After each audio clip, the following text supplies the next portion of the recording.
Thank you, folks, for joining me. Today, we have an article from the Oklahoman about an encounter with one of the hairy scaries. Strange beasts reported by Western Oklahoma residents. Since that winter day when he saw an animal he couldn't name, Billy Perry arms himself with a deer rifle whenever he goes across the street to feed his hogs.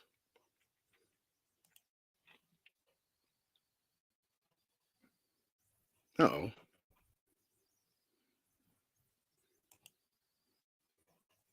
sorry about that. Start that one over, shall we? Since winter that day, when he saw an animal he can't name, Perry arms himself with a deer rifle whenever he goes across the creek to feed his hogs. Just a couple of days before the snow and ice laced western Oklahoma this winter, Billy, a 15-year-old high school freshman, was scouting for coyote tracks along Trail Creek near his home south of Vesey when a growl made him stop. The noise came from an animal standing on two legs about 20 yards away. Frightened, the young hunter dashed to his parked car and drove away. It was 4 or 5 feet tall, pretty wide, says Perry, an avid outdoorsman and hunter.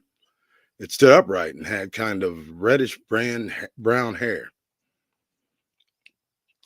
Reports of the unidentified creature in western Oklahoma by the Perry family and others in Dewey County aren't the first in Oklahoma. In 1977, search parties were formed after similar sightings were reported in eastern Oklahoma near Bristow and Stilwell. Nothing was found.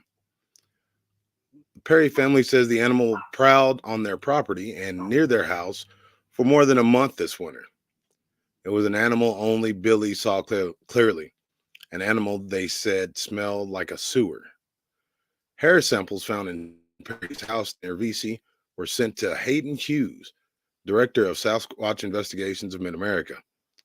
The hair sample looked very interesting. At this point, we cannot confirm what kind of animal it came from, Hughes said. He said an investigative sample is being forwarded to the Oklahoma State Bureau of Investigation Forensic Lab in hopes of analysis. I feel it is just a matter of time before a Bigfoot is captured alive, Hughes said. When we do, in my opinion, we won't find a missing link, but an intelligent creature that has been pushed back into the wilderness and forced to migrate.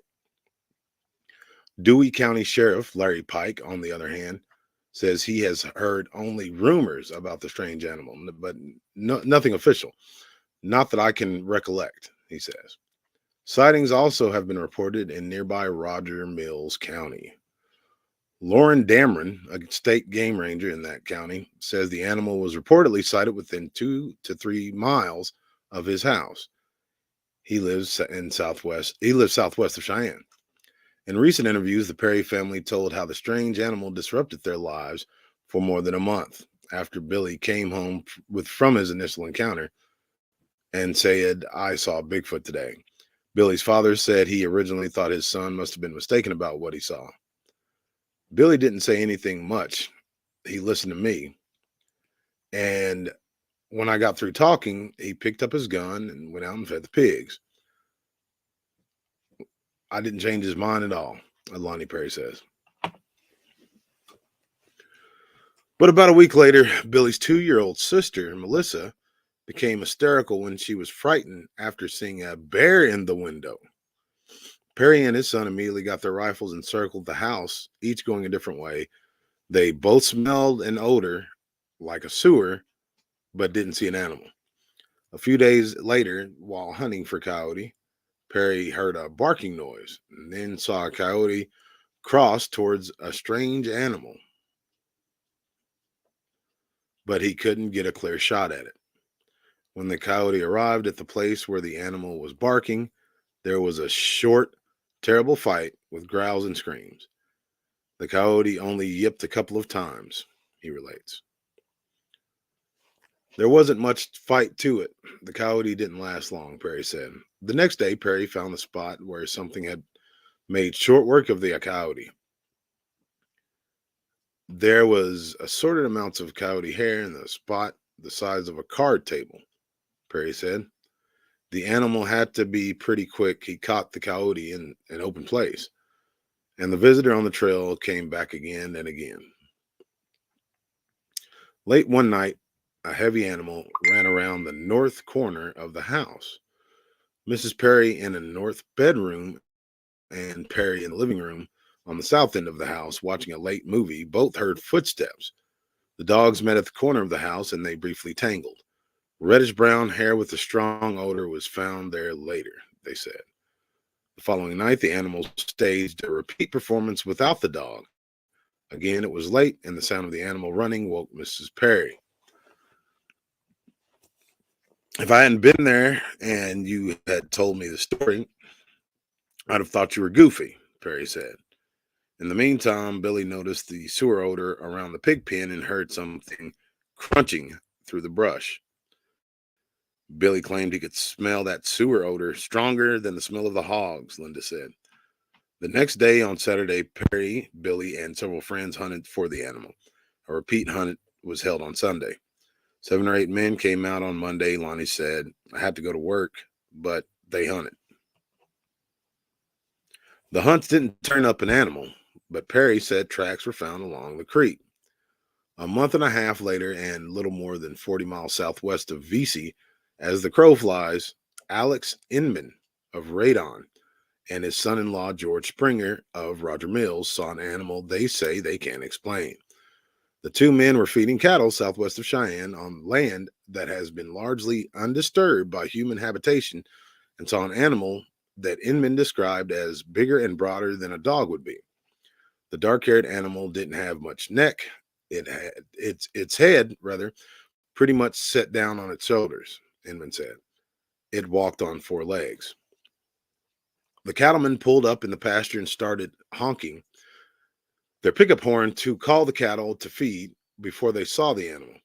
They only got a glimpse of its broadside before it headed directly away from them and back into the woods, he said. Springer said it didn't seem to be afraid of them and wasn't in a big hurry. They had plenty of time to get a look at it, even though it was, quote unquote, quite a little ways off. While moving off on all fours, it stood up a foot taller than a coyote and a lot wider. It didn't look like anything I'd ever seen before. It was dark brown and wide. Springer went on. It wasn't fuzzy or furry, but slick-haired, like a pig. It was kind of smooth moving. It didn't bounce any.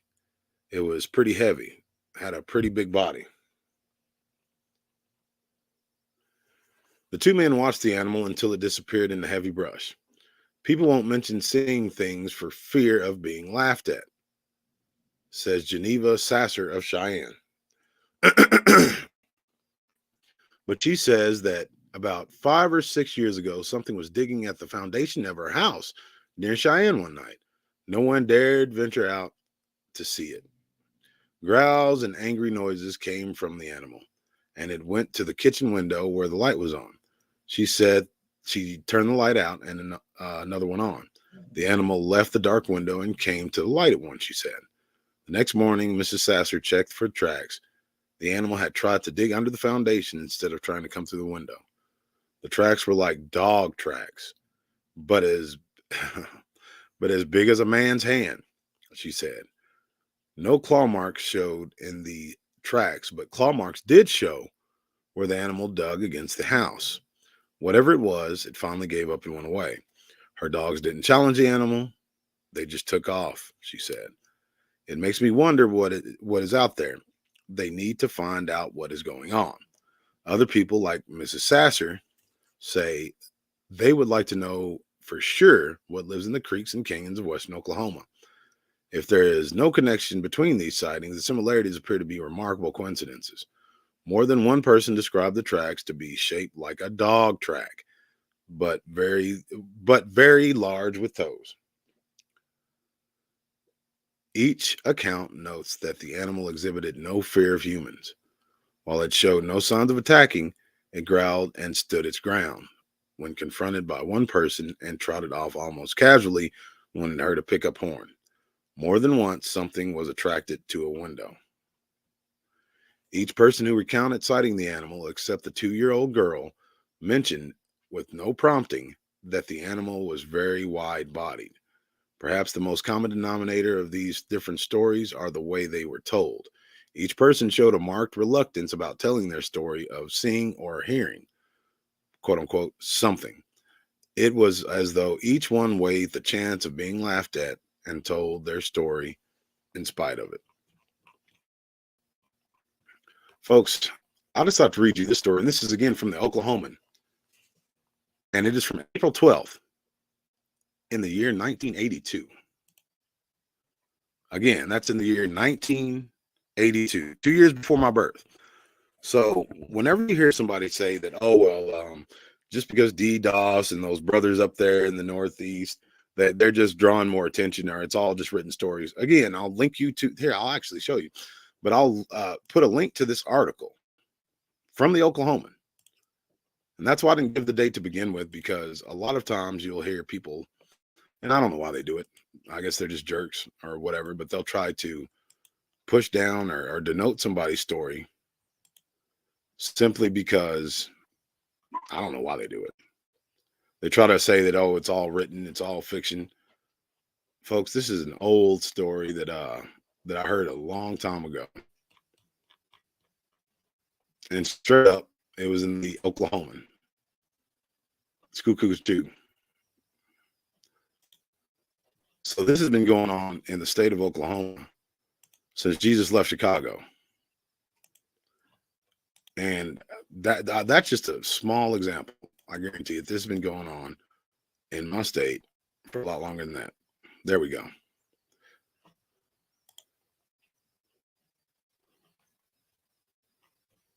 Stupid advertisements. What the hell? Strange beat reported by Western Oklahoma residents. Nancy Salisbury, published 12 a.m., April 12th, 1982. Just like it said at the very end of that article, I believe that that's what's going on today, that a lot of people are having their encounters suppressed, pushed down, denied, and they're just not wanting to share anymore. Then you see the people that come on as guests on these shows. I mean, they get made fun of, they get ridiculed.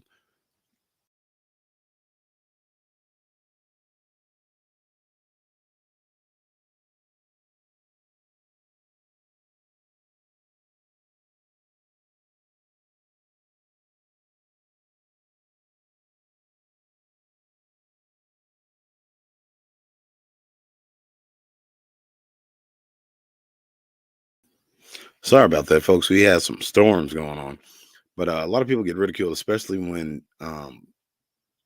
they tell it locally.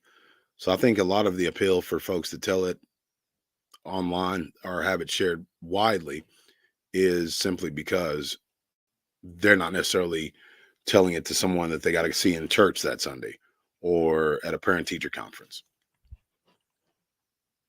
So, Stimulate, how you doing, buddy? I did get your email. We'll be giving you a call this evening. Caucasian Sasquatch. When I get finished with all this madness, I'd like to host you, Jimmy.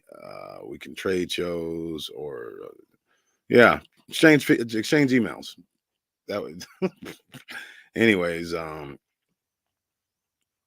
Hinawasa. Of course, Merlin 187. Appalachian Tales of Terror with Jimmy Blanton.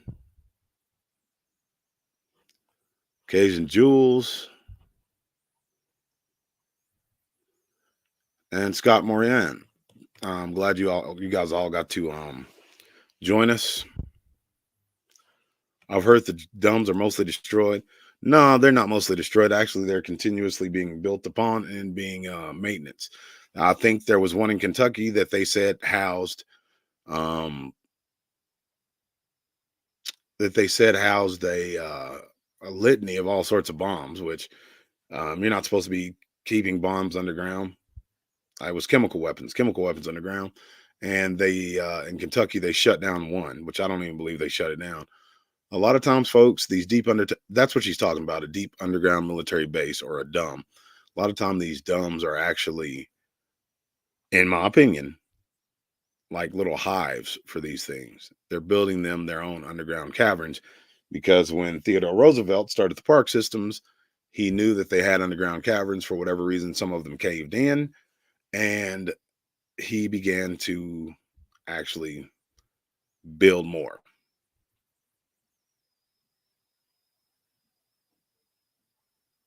But in any event, yeah, check out Appalachian Tales of Terror with Jimmy Blanton. He is on his way to becoming part of the family. He's put in a petition, say that. Ladies and gentlemen, boys and girls, again, I thank y'all. I'm not feeling very well today, man. We've had these crazy storms. So please forgive me for the tardiness, but I will be dropping content all day long, like 90 going north. I love y'all. And see again, thank you too also to the contributors to the channel. That is Mr. and Mrs. Holly and Gramps G, as well as Mr. Dave Knuckles. So we'd like to thank each and every last one of them for their contributions to the BDRP, which will go towards our field research and our edits. If you would like to contribute or be an executive producer of the BDRP, you may do so using the links below. God bless each and every last one of y'all, and I'll see y'all tonight on the Late Show. Be looking out for true tales all week long. You'll hear more Dogman and Bigfoot encounters. Y'all have a good afternoon.